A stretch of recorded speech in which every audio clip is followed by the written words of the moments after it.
Ayan po mga kapatid, magandang araw, tanghali, hapon at gabi po sa lahat. At narito naman po ako at magbabalik.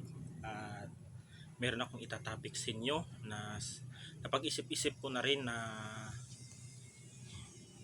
papalimusan ko na lang yung aklat na aking matagal nang isinulat bago dito ako nag-umpisa ng pagdidebosyon sa aklat na aking isinulat na ito. At papalimusan natin ang mga aklat sa gustong at interesado lang na maglimos ng 5 aklat na ito. Ito po ay itong bago na nag-aaral pa ako ng lihim ng karunungan. Ito ay tested na aking aklat.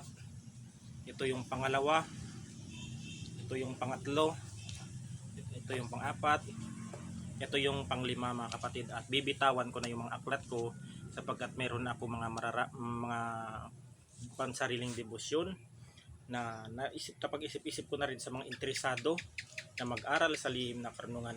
Naandito na po sa loob ng aklat na ito ang kumpletong depensa, puder, bakod, balabal, baluti. Ito mga kapatid ay medyo mataas lang konti ang presyo dito kaysa dito. Kasi po may dasal na dito sa umaga at may dasal din na panggabi dito. Yung dasal sa umaga bago pagkagising, ayan. At ito rin yung dasal sa gabi bago matulog. Ito. Napag-isip-isip ko na rin mga kapatid na kung sakali na ano natin dito, kung sakali na i-stack lang natin dito, hindi rin naman mga gamit kaysa sa sa mga interesado na gustong kumuha ng aklat na ganito ay para makatulong tayo sa nais na magtatahak ng lihim na karunungan sa larangan ng espiritual mga kapatid. PM lang kayo sa akin at bibitawan ko na itong mga aklat na aking ibabahagi sa inyo. Ito po ay malalakas na mga orasyon na aking dinedebosyon umaga at gabi. Ito mga aklat na ito, yan. Ito, malakas din ang nito mga kapatid, ang mga karga ng mga aking dinedebosyon na ito sapagkat hindi po ito basta-basta sa larangan ng espiritual.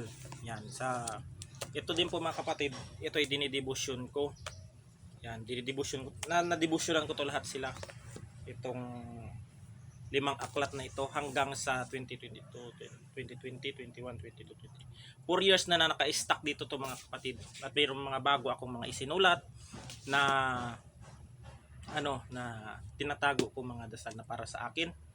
Yan. At sa interesado, PM lang kayo mga kapatid at pag-uusapan natin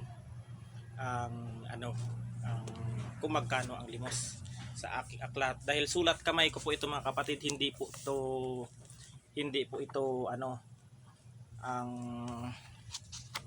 mga kapatid, hindi po ito Xerox at sulat kamay ko po yan. At nakonsagrahan ko na rin ito mga kapatid. Ito ay nanghihinayang ako na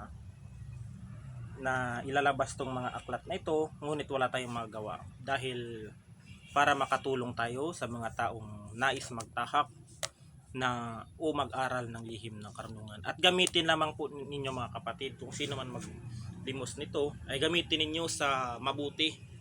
Ayan. Sa debosyon lang po ito mga kapatid ha, debosyon lang. Wala pa itong sa kumbate, wala pa akong aklat sa kumbate. Ito ay pang debosyon lang. Dinadasal ito sa umaga, pagagising, bago matulog para mas lalong tumibay ang ating depensa sa ating katawan, physical at spiritual. Ayan po. Spiritual, physical po ang dala ng aking debosyon na ito at hindi po ito basta-basta na mga nakikita lang dyan sa PDF. Ito ay lihim na aking nilikom, inipon at isinulat para sa susunod na magmamana ng aking mga aklat ay talagang mga kapatid, talagang magagamit ninyo sa pangdepensa. Yan, at ugaliin natin ang pagdidebosyon parati mga kapatid. Yan, sa mga binabati ko ang mga kaibigan ko, mga manggagamot, yan, sa mga nag-aaral na nagtatahak ng lihim na karunungan, binabati ko po kayo mga kapatid dahil sa aking kakilalang manggagamot dyan na si Marco Prado. Ayan, binabati kita. Salamat sa pagdalaw sa aming aming munting tahanan dito kanina at ikay nakapasyal sa amin. At salamat sa iyong binigay sa akin na bulaklak ng tanglad dahil may paggagamitan tayo dyan sa ating mga